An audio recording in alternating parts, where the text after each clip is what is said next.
Welcome to a conversation with a community leader, sponsored by Leadership Kitsap. I'm your host, Cary Bozeman, and I'm the former mayor of Bellevue and Bremerton, Washington, and I'm currently a Port of Bremerton commissioner. And my guest today is someone that I don't know, so this will be fun, and we'll get the information. But my guest is Tina O'Brien. Is that pronounced correctly? That's correct, yep. And Tina is the new CEO of Kitsap Community Foundation. Welcome. Thank you so much. To a conversation with a community leader, which you now are. You're a community leader, and I'm on this philosophy that the quality of a community is determined by the leaders in that community. And so we're going to have a nice conversation today about you and who you are, and about your hopes and vision for your organization. So I'm looking forward to it, Tina. Great. So welcome. Thank you. So before we get going about your organization, the foundation, which is really important in our community, who are you? What's your background? What got you here? Where are you from? Grew up in Seattle. Spent every Labor Day. So did I. Oh, did you? Went to Lincoln High School. Excellent. My son went there. Fantastic. Yeah. I went to Holy Names. Yeah. And then to Seattle U. Oh, yeah. And what'd you major in Seattle U? My undergraduates, I have 2 degrees, psychology and philosophy, with a minor in oral and written communication. And then my master's is in not-for-profit leadership, so it's like an MBA to run nonprofits. So you kind of always thought that you would be doing public service work or involved in your community in some way. For sure. Yeah. Trained by the nuns and the Jesuits. How can you not, right? Yeah. I was the same way. My favorite people when I was growing up were my teachers. Yeah. So when I graduated from high school, I thought, well, I'm going to be a school teacher. So I went to university, got a degree in education, and then ended up working for the Boys and Girls Club of America for 35 years. I just loved the freedom that working for a nonprofit gave me to create my own thing, so to speak, right? Yeah. And matter of fact, when I first joined the organization, it was Boys Club of America. This is a long time ago. And I talked to my board after 2 years being the CEO, and I said, why don't we have girls in our organization? Thanks for asking that question. Yeah. So I called the National Boys Club office in New York and said, well, that's not our mission. It's like Girl Scouts or whatever. Yep. So I went back and talked to our board and said, I think we can open the club part-time for girls. Well, that was the first club in America to open its doors for young girls. Yeah. And here we are 35 years later, and millions of girls gone through. That's so fantastic. All the things I've ever done in my public service life, that was number one by far. So anyway, back to you. Okay.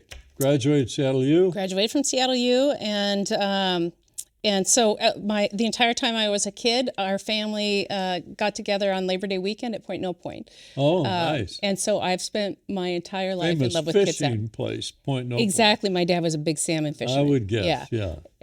As was my grandpa and my aunts and uncles and so forth. And so I've been in love with Kitsap forever. And so then my husband and I, when I got married, 26 years ago, because that was our anniversary this week, our first house was out in Eglon. Do you know where that is? Between Kingston and Point No Point. Okay, I got that. Because we loved it so much. Yeah. And then we had little kids and aging parents, combined the households. So I had to move back to Seattle, but now I'm back. I'm back to Kitsap, where I love. That's great. Yeah. That's great. What high school did you go to? Oh, you went to? I went to Holy Names then Seattle U for both undergrad and graduate. You have brothers and sisters? I do. I have 4. I have an older sister who's in Falls City, and a younger brother who's a police officer who I adore, and 2 younger sisters. One's a teacher, second grade teacher. Gotta love second grade teachers. Oh, yeah. And then the youngest is in healthcare. So what did you do in your professional career before you came here? Well, I started working at Seattle U. I was pretty involved in student government. When I was there, I was actually the first female student body president at Seattle U. Wow, that's a big deal. You know, I didn't realize how big of a deal it was until there were a number of years after me that there were no women in that position. Wow. And so I knew some folks. And so then one of my first jobs out of college was planning parties for alumni at Seattle U, which is a great job for a single person. Oh, I'm sure. What a hoot. And so then from there, a dear So Jesuit. you work kind of in the alumni part of the organization. Exactly. So doing advancement work, Yeah. you know, ultimately to raise funds for the university. Yeah. And so a good Jesuit friend of mine asked if I would be willing to enter development. And Oh, there you go. I mean, when there's a mission that you love and somebody you adore that you know you're going to work with, of course you're going to say yes. Yeah. And so that's how I got started in development work. My gosh, how long were you there? Let's see, I was with the Jesuits for about 8 years, or Seattle U about 8 years, and then I moved to the Jesuit province for about 8 years. Oh. And then I worked at Catholic Community Services and Catholic Housing Services, amazing organization. Yeah. I have worked at Martha and Mary out here for a bit, and at Special Olympics, and also at there's in the Catholic Church there's parishes, and so it was Catholic parish and school. Well, you've impacted a lot of lives Yeah. in your lifetime, Yeah. and you're relatively young, so you got You're kind. you got a long time left. Keep working on that. What led you to Kitsap interviewing for this job? Well, interestingly, the first time the job was posted, some board members from Martha and Mary called me and said, "This is your job.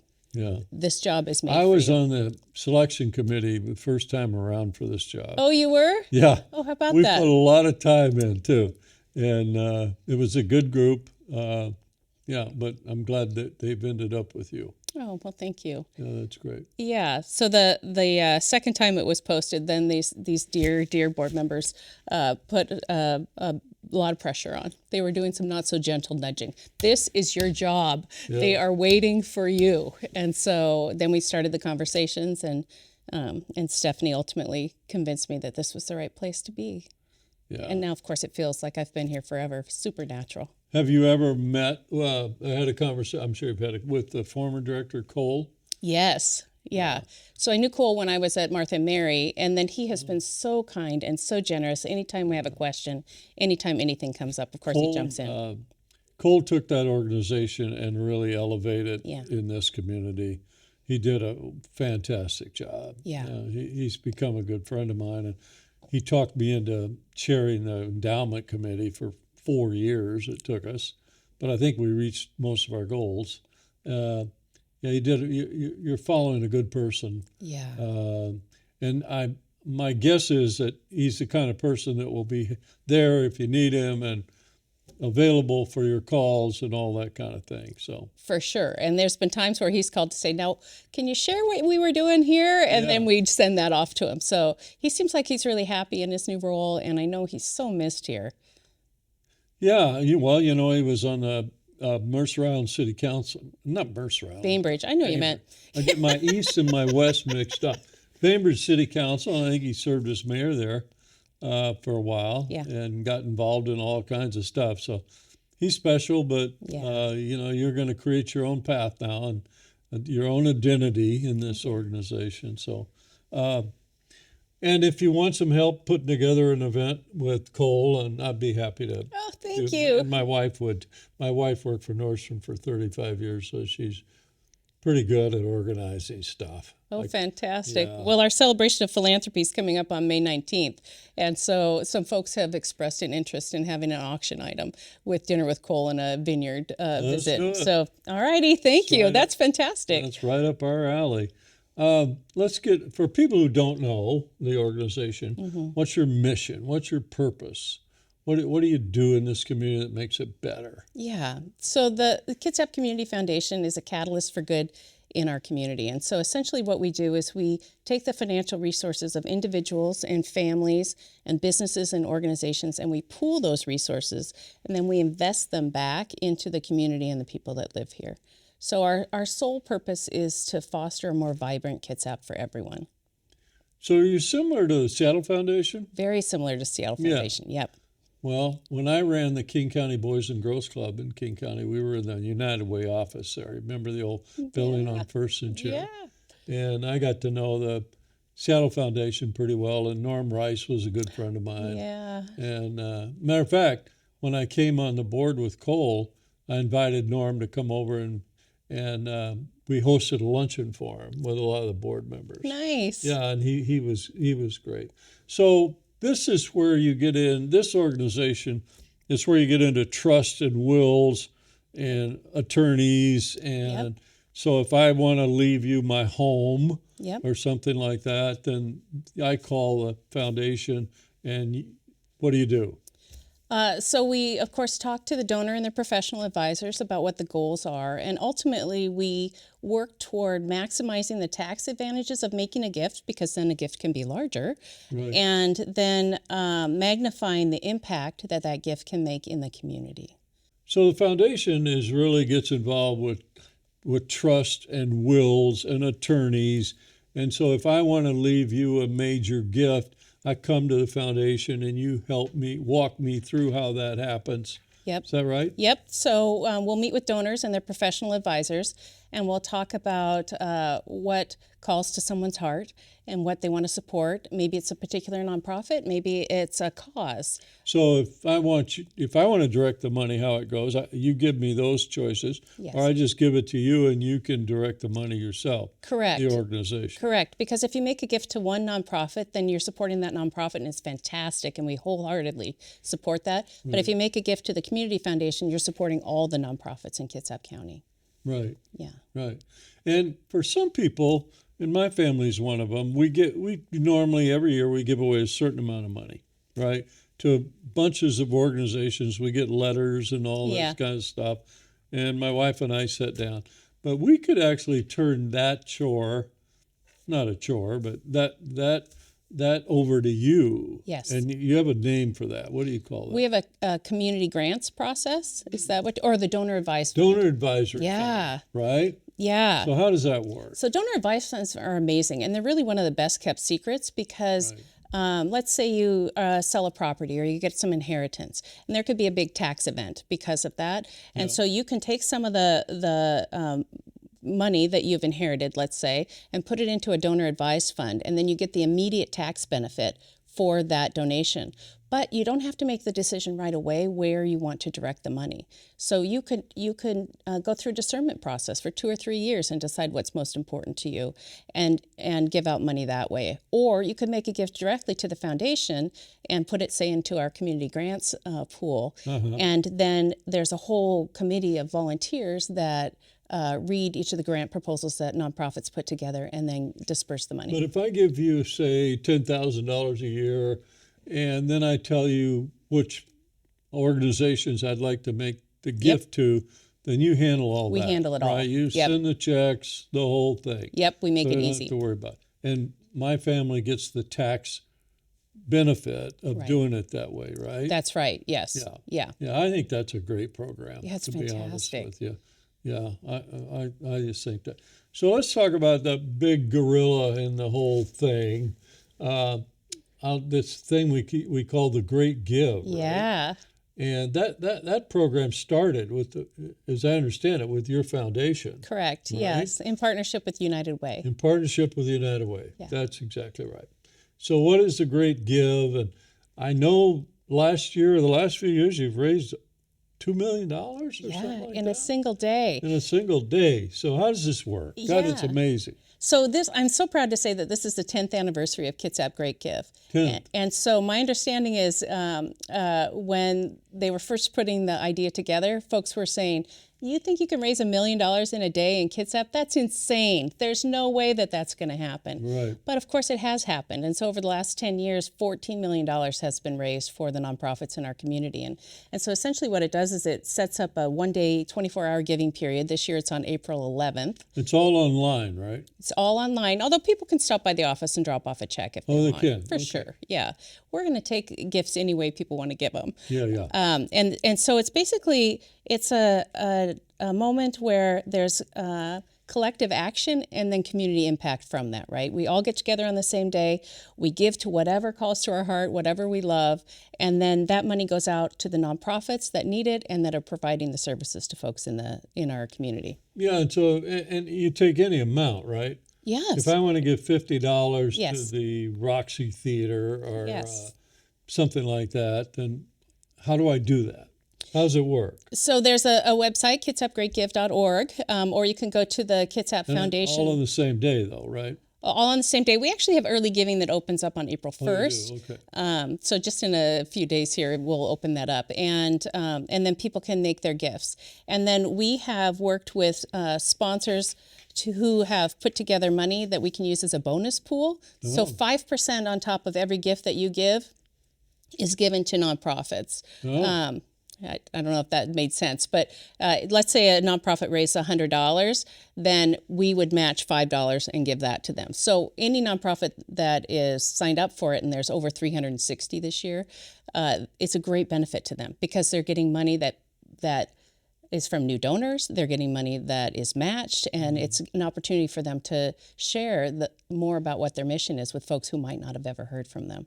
And it's super important because 47% of the nonprofits in Kitsap are all volunteer-led, and 51% of them, Well, 47% of the nonprofit organizations don't have any paid staff. That's right. That's Huge. That's pretty amazing. That's a lot of people doing a lot of good work for I know, free. right? Yeah. Yeah. And 51% of those organizations in Kitsap have budgets less than $100,000. So something like So the we have Kitsap a lot Great of Gift. small nonprofits. We do a lot of people doing the work. Yeah. And so this is just a day that we can celebrate them and support them together. Yeah. Food banks are Yep. part of this? Yep. Food banks, theaters, libraries, Humane Society. I was on that board for a while. Oh, too. you were? Yeah. Great organization. Fantastic. And they get a lot of money on this program. I know that. They do. It's amazing when I got on the board of Humane Society, because I'd raised money for the Boys and Girls Club of America for 35 years. Yeah. And we had an auction one night, and I couldn't believe the enthusiasm people had to support and help animals. Yeah. I mean, I thought that really opened my eyes. Yeah. That was amazing. Yeah. People are so generous. Yeah. So a couple other things about this organization. Is there a lot of undirected money that comes into this day, or is it mostly almost all directed to whatever organization they want to give the money to? Well, I think we have a pretty good balance of that. Oh, do you? Yeah, so we have folks who have established their own funds, their donor advised funds, or a scholarship fund, say, and they may make donations to that and make direct where they would like that money to go. But we do have a number of other people who make gifts every single year that support our community grants program in general and our operations. For the big event, the Great Give, you still call it the Great Give? It's Kitsap Great Give. Okay. Could I just send a check and say use this however you want to? Of course. Okay. Yes. All right. Yes. So then it's not direct. But most people don't do that, right? Most people direct it to where they want it to go. Correct. Yes. Because maybe they've been volunteering at a food bank for a number of years and they want to take that opportunity to support the food bank. Right. Yeah. So you got a goal for this year, and how do you market this thing before it goes off, before you kick the opening bell on it? How do you get people aware of it? Yeah, so we do quite an extensive marketing campaign. 105 households in Kitsap are going to receive a mailer to promote it, and that'll list all of the nonprofits. 105? 105,000, yeah. 105,000. Oh, did I say 105? Yeah, you said 105. I said that's not very many. That's not very many, no. Okay. 105,000. 105,000. And Kitsap Sun, of course, we have many ads in the Kitsap Sun that list all the nonprofits. Good for We them. work with West Sound Publishing, and they do a special insert, which gives a lot of information about individual organizations. And then there's a big social media campaign. And ultimately, it's a peer-to-peer kind of platform, right? Nonprofits are promoting the Great Gift to their own donors and volunteers. Does United Way still have a role in this? Of course they do. Really Yes. good. Yeah. So we partner side by side to present this every year. So viewers out there that are watching this program, Yeah. make sure and think about making a gift to the Great Give. Yeah. What's the date of the Great Give? Great Give is April 11th. Oh, April 11th. Well, this will probably air after that. But Oh. if you did make a gift, Thank you so much Yeah. for the gift to the great give. So April 11th, are you hoping to go over what you did last year, or what Yeah, do you you know, think? you never know what the economy's going to do, Right. but certainly we hope that we'll hit that $2 million mark again. Yeah. Yeah. Okay, well, that's a great program. Do you have any other big events how you raise money? So we have our celebration of philanthropy, which is an incredible event. So That's at the conference center. this year it's at the conference center, and so we recognize folks in our community who've been incredible philanthropists. So there's a Spirit of Philanthropy Award, there's a Rising Youth Award, a Right. Business Who Makes a Difference Award. I've been to it a few times. Yeah, it's fantastic. Yeah, it's fun. Yeah, and Well, so it's a celebration, as you say, and you got people there that are people that want to help make their community a better place. for sure, So it's a good way to celebrate, and yeah. it's a great way to network too. You know, Yeah. if you come But to an event most like of that. your money is not raised, I mean, except for the Great Give. A lot of yours is one-on-one meeting with donors, Correct. right? Yes. Or agencies. We actually manage a lot of agency funds also. For instance, United Way's Endowment, we manage that for them. You meet with the attorneys' offices and that sort of thing who Often. are representing people, and you want to make sure they're aware of the foundation. Often. And sometimes there's a situation where there's a smaller nonprofit that has been approached for a complicated gift. Like we recently had one where somebody wanted to sell some land that was in a different part of the state to Right. benefit a local nonprofit. And so they can contact us and we can process those gifts and make life easier for them. Yeah. Okay, you have a board of directors. We do. Right? How does Amazing. that work? How big is it? What's their mission? What do they do? Yeah, so we have 16 people on our board of directors. That's about right. And many have been there for A long many, time. You many got some times. long-time board members. The best people on the planet. They're amazing. And so I have to say, I'm constantly just stunned by the passion and the dedication and the selflessness of these board members. Amazing. Yeah, there's some really good people on that board. Yeah, we're pretty blessed. Yeah, you are. So 16, you don't rotate them in and out. We do. So do? there's term limits. Oh, there are. There are. And so so we're always looking for opportunities to bring in a diversity of voices and experiences Right. into the board. And so every year we approach folks and see if they'd be interested. How often do you meet? We meet every month. Oh, you meet once a month. Yeah. Okay. And 16 members on the board.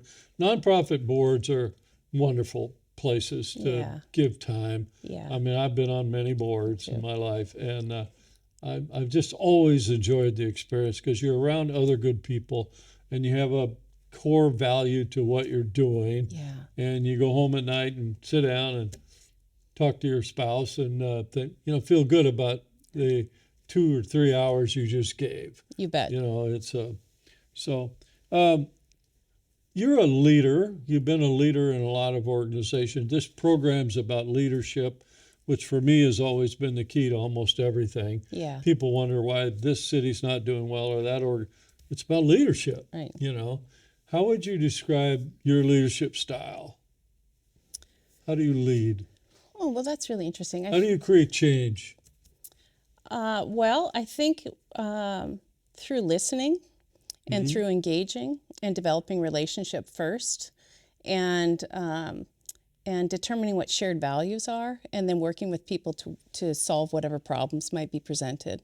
Yeah. I'm been deeply affected by the Jesuits. I've worked with them for a long, long time in my life, and they like to go to where people are and engage there. And so I think that's what I try to do. Yeah, my experience lately, especially political, I followed politics. I've been in public office for a long time. And if you're creating change, you've got people on both sides of that change. So it can be somewhat controversial. Sure. And you can create enemies that, social media, go crazy on Yeah. social media. So it's more difficult for people to lead and not have to pay a price for that leadership, especially in politics today. Yeah. But when you see it, you love it, and you know how important it is. So, Yeah. is there anything, Tina, I haven't asked you that you'd like to say a few words about the organization. Well, I would just love to invite anyone, if they're at a place in their life where they have some resources to share and there's something that they care deeply about and they want to maximize the impact of gifts that they might make, call us. We can help. We can help.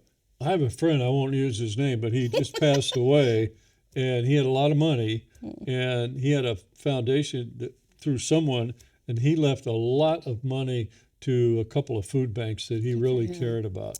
And so that money is going to be helping people eat Forever. and feed their families forever. Yeah. So it's just so much of our society, the fabric of our society.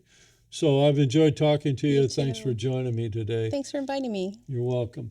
And good luck in your new job. I know you'll do great. Thank you. So this has been another conversation with a community leader, and we'll see you next time.